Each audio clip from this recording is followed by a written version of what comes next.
I'm not really a YouTuber, so I told myself I would not start this video with, "Hey guys." Um, if you're watching this video, you've probably already watched a bunch of other K5 GT videos, all the YouTube reviewers. This is meant to be more of a, how do you say, more of like a 4,600 mile review from an actual owner rather than a YouTube reviewer who generally they spend like a day, a weekend, or maybe a week with the car. I've gotten to spend 3 months with the car. And some of you who may have already seen a bunch of other YouTube reviews or maybe even own one of these cars yourselves, you might notice that cloth seats. I'm not in my K5 GT.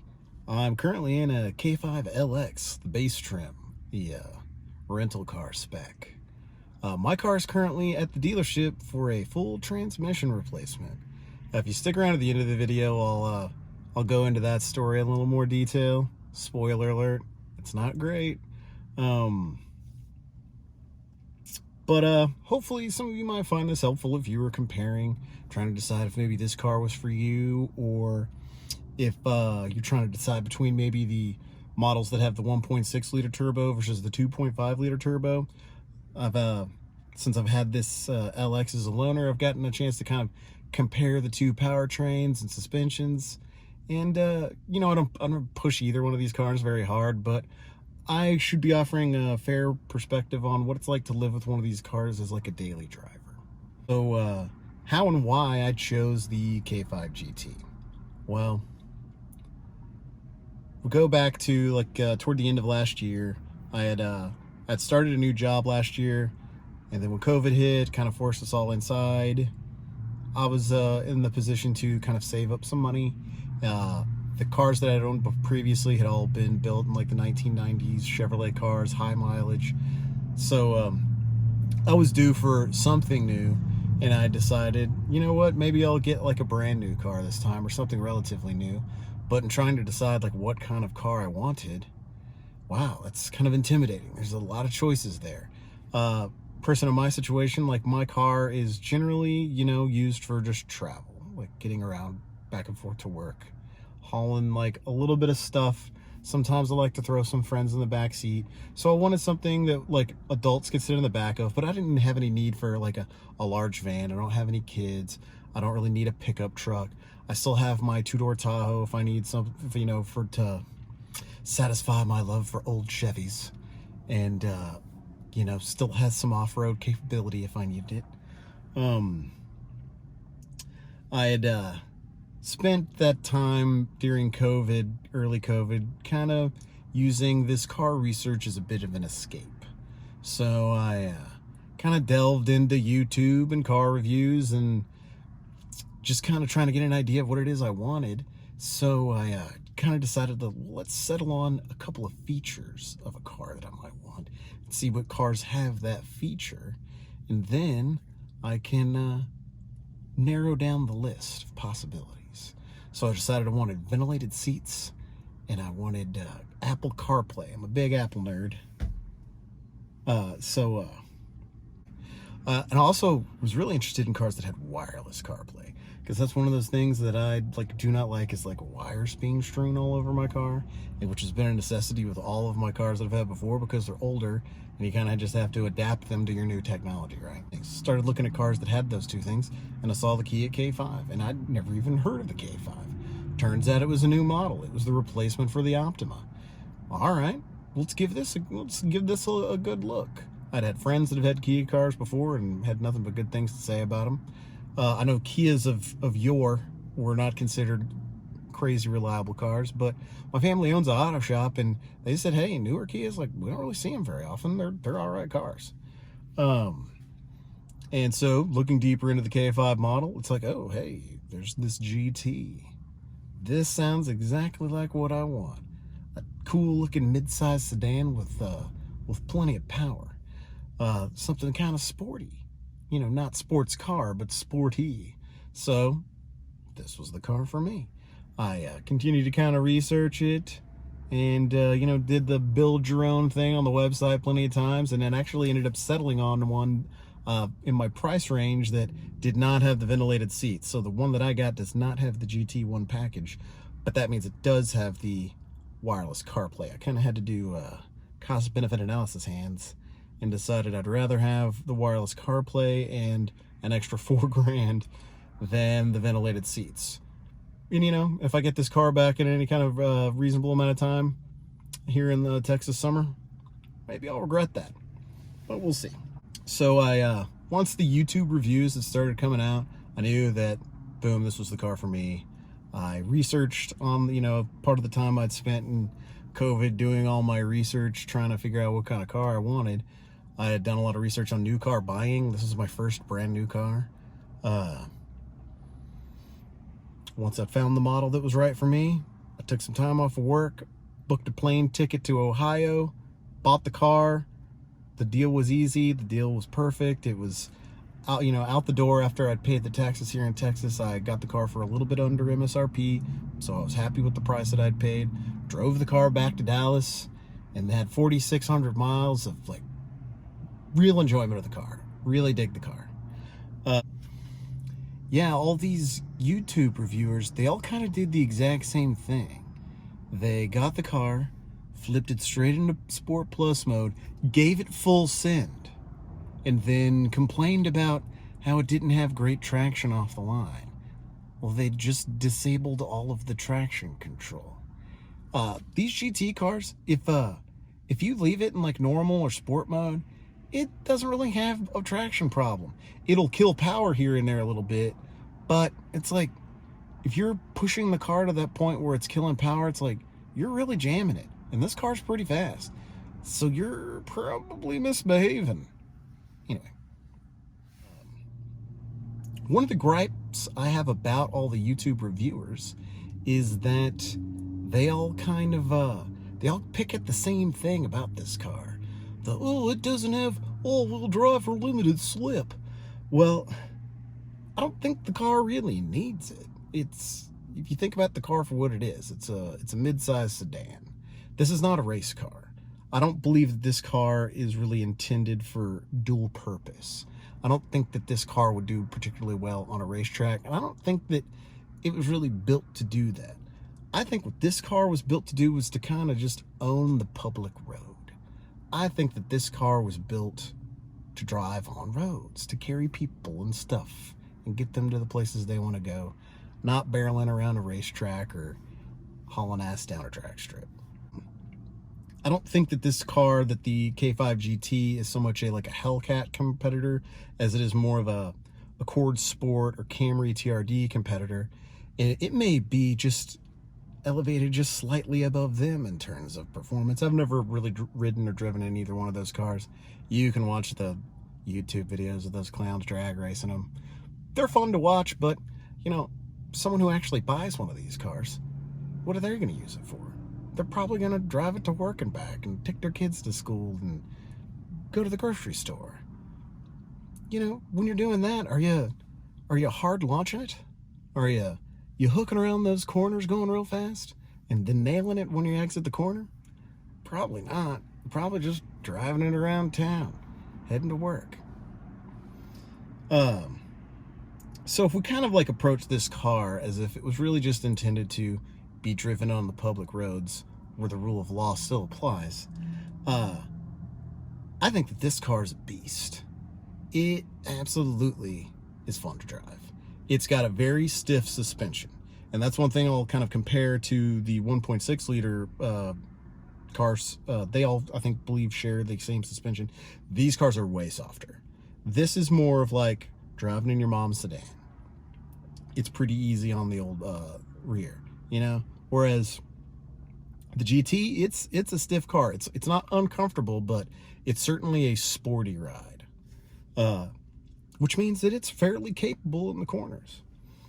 The GT, I feel like it's a car that'll do just about anything you ask it to do on public roads, as long as that thing is not roasting an all-wheel drive Stinger off the line or doing 160 miles an hour.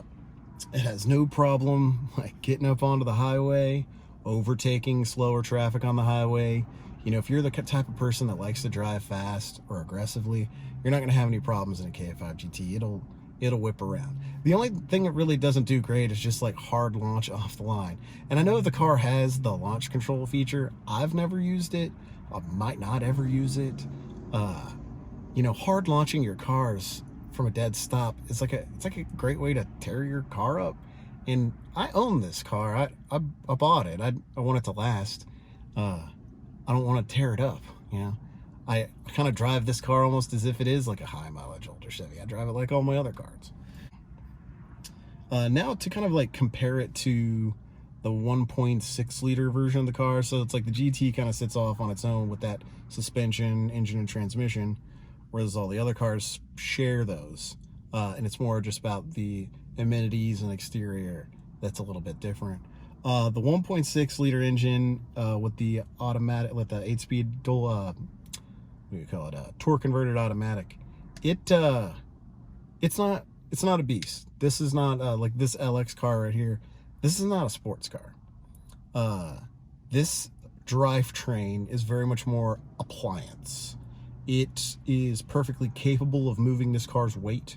It doesn't feel like it's bogged down really, but there are times, like especially more like higher kind of highway speeds, like wanting to make a pass around somebody, this thing kind of will have its tongue hanging out just a little bit, but around town it feels like it's moving itself pretty well.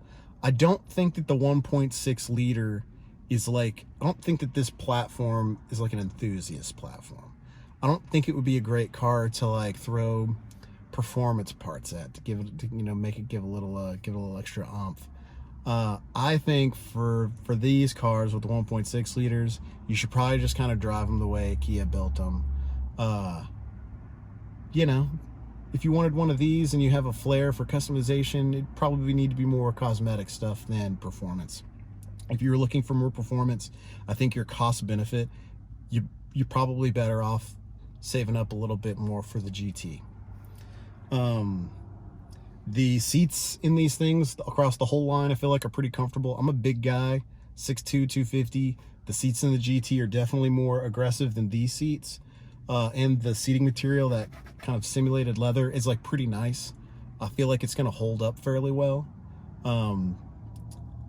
But those high bolstered seats, they're really not too bad for a big guy. And the seat's pretty adjustable height-wise. I'm tall. People complained about like the cars that have the panoramic sunroof not being great for tall people. I have no issues where I, you know, wear a ball cap in that car and it doesn't hit anything. You know, it's fine. Mileage wise, these 1.6 liters are definitely way better on gas. You can without much effort get 40 miles to the gallon in this car, whereas in the GT, when I first got it and was driving it home, it was a long road trip. Car was really comfortable. But as far as MPGs, that was a long freeway trip or interstate trip, where I was like keeping it about 75, varying my speed here and there to kind of, it's like you don't, when you're breaking in a brand new engine, you don't really want to hold at the same RPM for like long periods of time. So I'd kind of vary my speed up and down a little bit, but it was a lot of flat interstate, not running the air conditioner. I got 37 miles to the gallon on the way home, but once in Dallas, warmed up, started running the AC. The interstates and freeways here are not like super duper flat. You're like going under and over, like lots of elevation changes. Around town here, on the highways, you're kind of trying, you really got to try to like get about 32 miles to the gallon. The kind of historical average of my 4,600 miles in that car, as displayed by the dashboard, is 28.1. So, and I'm not, I don't think of myself as having a particularly heavy foot. All right. As long-winded as this has been, I'll go ahead and sum up my current kind of predicament with the car. So right at about 4,600 miles, I was taking my girlfriend home, pulled onto her neighborhood street, and all of a sudden the car just wasn't shifting gears anymore. I was probably in first gear when I made that right-hand turn, because I was making like a very slow right-hand turn into a kind of a very narrow neighborhood street. And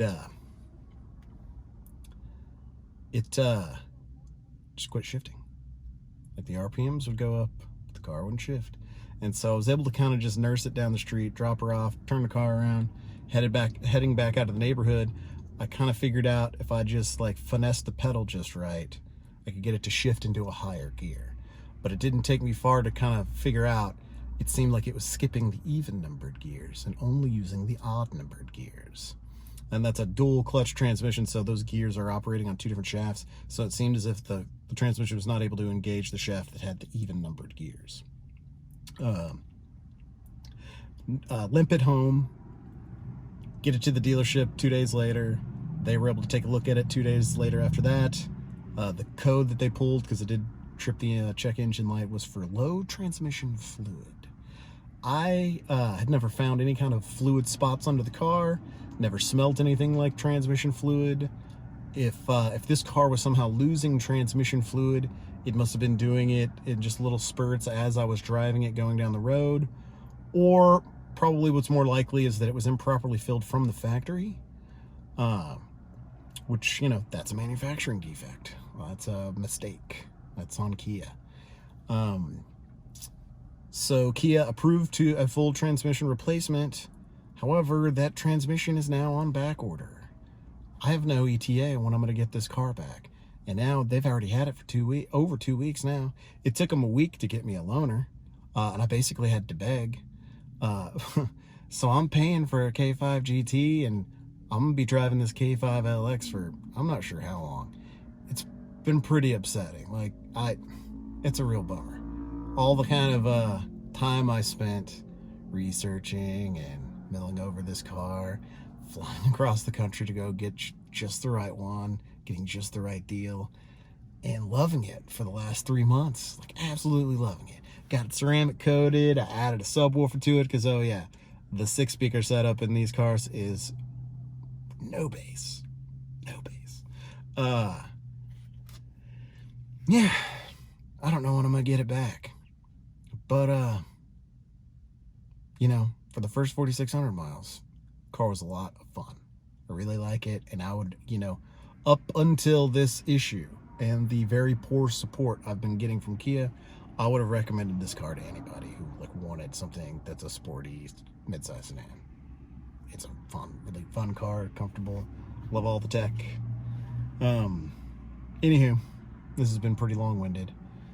I hope you found this either helpful or informational or informative. If this video gets any kind of attention, if you guys want a further update down the line, I'll do another little one like this. I'm not a YouTuber.